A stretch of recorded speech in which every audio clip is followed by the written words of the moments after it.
Renungan 15 Agustus. Mengapa kita sering kalah padahal Kristus sudah menang?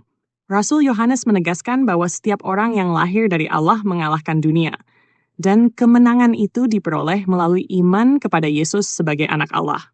Demikianlah yang tertulis dalam 1 Yohanes pasal 5, ayat 4-5. Namun banyak orang percaya tetap merasa lemah, mudah takut, dikuasai keraguan, dan terus jatuh dalam pergumulan yang sama. Mengapa? Kisah Robert Crawford McQuilkin menolong kita melihat bahwa masalahnya seringkali bukan karena Kristus kurang berkuasa, melainkan karena kita masih mencoba menjalani hidup Kristen dengan kekuatan sendiri. Ketika berusia 9 tahun, Robert bertemu pendeta William Anderson dari sebuah gereja Presbyterian di Philadelphia. Sang pendeta bertanya di mana ia mengikuti sekolah minggu. Robert menjawab, tidak di mana-mana. Anderson lalu mengundangnya datang dan memperkenalkannya kepada William Parker, seorang guru sekolah minggu yang membimbing anak-anak lelaki. Sebuah undangan sederhana menjadi salah satu pintu yang Tuhan pakai untuk mengarahkan hidup Robert. Pada usia 12 tahun, Robert bergabung dengan gereja. Ia mengatakan bahwa kelak ia ingin menjadi pendeta karena merasa Tuhan memanggilnya. Namun, memasuki masa remaja, kehidupan rohaninya tidak selalu stabil. Ia aktif dalam kegiatan gereja, tetapi tetap bergumul dengan kecemasan, keraguan, dan ketidakpuasan terhadap kehidupan rohaninya sendiri. Pada malam Natal 1904, ia menulis bahwa ia memang semakin dekat kepada Kristus, tetapi merasa belum cukup dekat. Aktivitas rohani ternyata tidak otomatis menghasilkan ketenangan dan kemenangan batin.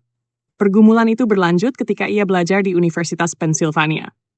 Pada tahun 1911, McQuilkin mengikuti sebuah konferensi pemuda Presbyterian di New Wilmington, Pennsylvania. Di sana, ia mendengar Charles G. Trumbull bersaksi tentang naik turunnya kehidupan rohaninya sendiri. Trumbull kemudian menyampaikan sebuah kebenaran sederhana. Sumber kehidupan Kristen bukanlah usaha manusia yang semakin keras, melainkan Yesus Kristus sendiri. Kristus bukan hanya memberikan kemenangan, Kristus adalah sumber kemenangan itu. Ucapan tersebut mengguncang McQuilkin. 2 hari kemudian, pada 15 Agustus 1911, ia masuk ke sebuah ruang doa.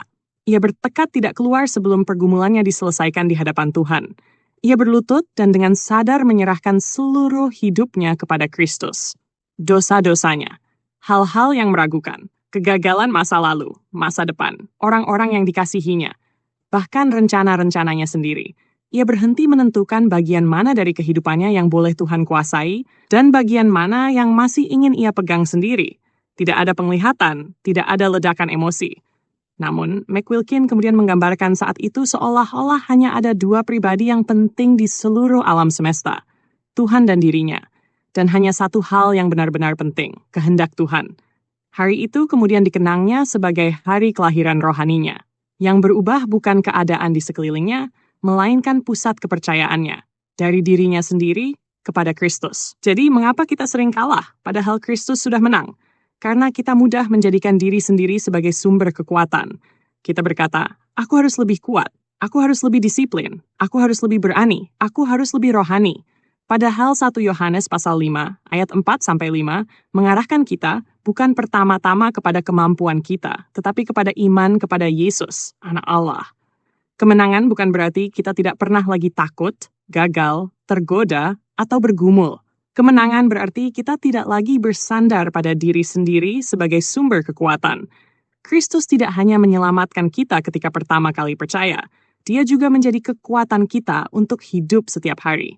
Karena itu pertanyaannya bukan sekadar, seberapa kuat imanku? Tetapi, kepada siapa imanku bersandar? Mungkin yang perlu kita serahkan hari ini bukan sesuatu yang spektakuler, melainkan kendali atas hidup kita sendiri.